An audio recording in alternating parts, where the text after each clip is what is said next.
Alors, Web 1.0, c'était simple. C'est qui avait là-dessus? C'était les boîtes, c'était les institutions, c'était les packs, c'était les grosses boîtes. Et puis nous, on passait dessus, puis on lisait ce qu'ils nous disaient, et puis voilà. Donc, c'était que c'était pas, ça c'est pour ta gueule. C'est très démocratique. Ah, rien. Ça c'est un langage dans un sens. Oups.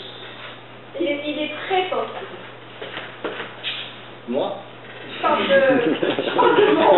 Les 2.0. Alors, 2.0, effectivement, là ça commence à être intéressant. C'est que les utilisateurs sont appelés pour participer. On est bien d'accord. Donc là, effectivement, on a les deux flèches, on peut qui monte, qui descend. Et le mot-clé là-dessus, souvent, on cherche à expliquer le 2.0 pour retenir un mot et un seul, c'est l'intelligence collective. Vous voyez, on est chacun intelligent, mais l'intelligence collective, c'est encore mieux. Et c'est vraiment ça, le 2.0. Il y a des cons aussi avec partie.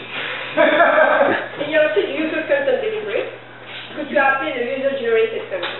Ouais, c'est ça. Mais le but du jeu, c'est qu'on ait une collective intelligence qui nous permette effectivement d'aller de l'avant et puis de faire des choses mieux.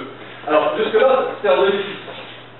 Mais, en 2010, on passe à une autre étape. Donc là, c'est le web des institutions, là, c'est le web des personnes, là, on est dans le web des data. Alors, pour faire simple, c'est quoi?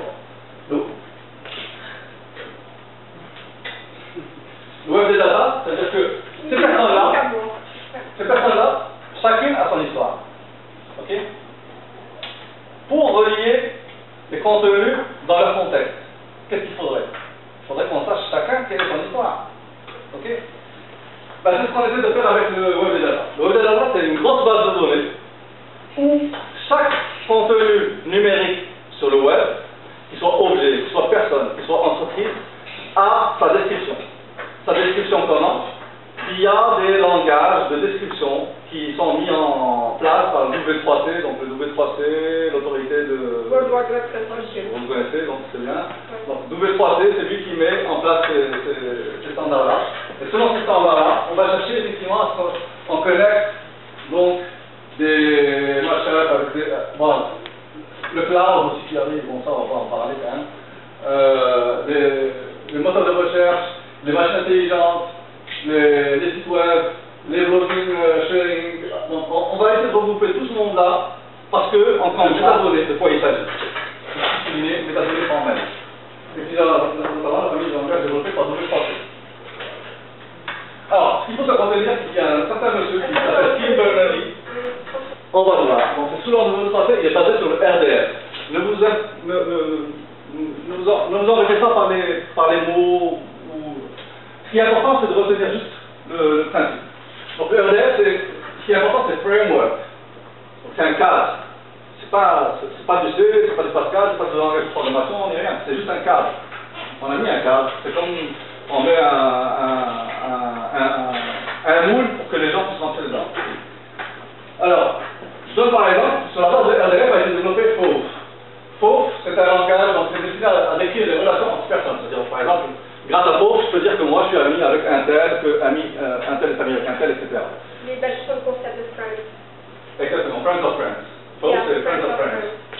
Alors, et là-dessus, on a bâti un site dont on peut être fier, qui existe au Canada, c'est identity.ca. Donc c'est un site qui marche depuis 3 ans déjà, qui est très bon.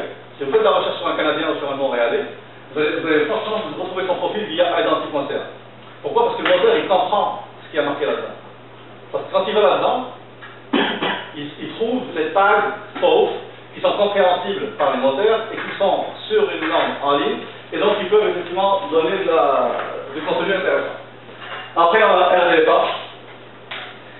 Alors, RDFA a marqué le tournant, parce qu'en mai 2009, Google a annoncé qu'il utilisait RDFA.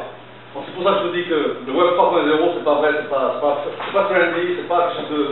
Ça fait déjà 2 ans qu'en fait du Web 3.0 sans s'en rendre compte. Il y aura une norme alors, pour chacune des applications. Bon, là, je prends un historique que je vais faire rapidement. Donc, ça a démarré en 1994, c'est juste pour vous montrer. Hein. 1994, Tim Berners-Lee a déjà lancé la base.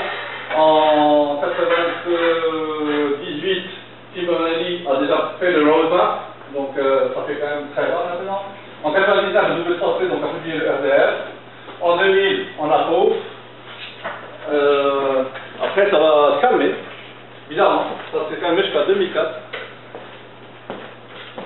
Donc jusqu'à 2004, On a effectivement un W3C qui ressort de RDF et le All que j'adore. Ouais, c'est le All Life. En 2005, on a les micro-formats, juste des attributs. Name, title, adresse, locality. C'est vraiment pas compliqué. À mettre en œuvre, c'est pas compliqué. C'est du temps. Ça, c'est vrai, c'est du temps. Parce qu'il faut remplir tout ça, alors qu'avant, on ne remplissait pas ça. Avant, si je voulais mettre personne, j'aurais mis Mohamed Alami, c'est tout. Alors que maintenant, effectivement, pour aider les moteurs à interpréter ces informations, il faut leur rajouter des tags. C'est ça, le chiffre. Là, c'est le cas là, c'est le cas du RDFA, là, c'est le cas du micro-format, donc on voit que c'est le même principe, c'est toujours la même chose. Puis là, c'est microdata ou schema.org. Donc c'est toujours la même chose. Il y en a un qui a plus, par exemple, celui-là, il a l'affiliation. Bon, il a la boîte pour qui je travaille. Donc ça, c'est un plus. Donc chacune des syntaxes va avoir un avantage par rapport à l'autre.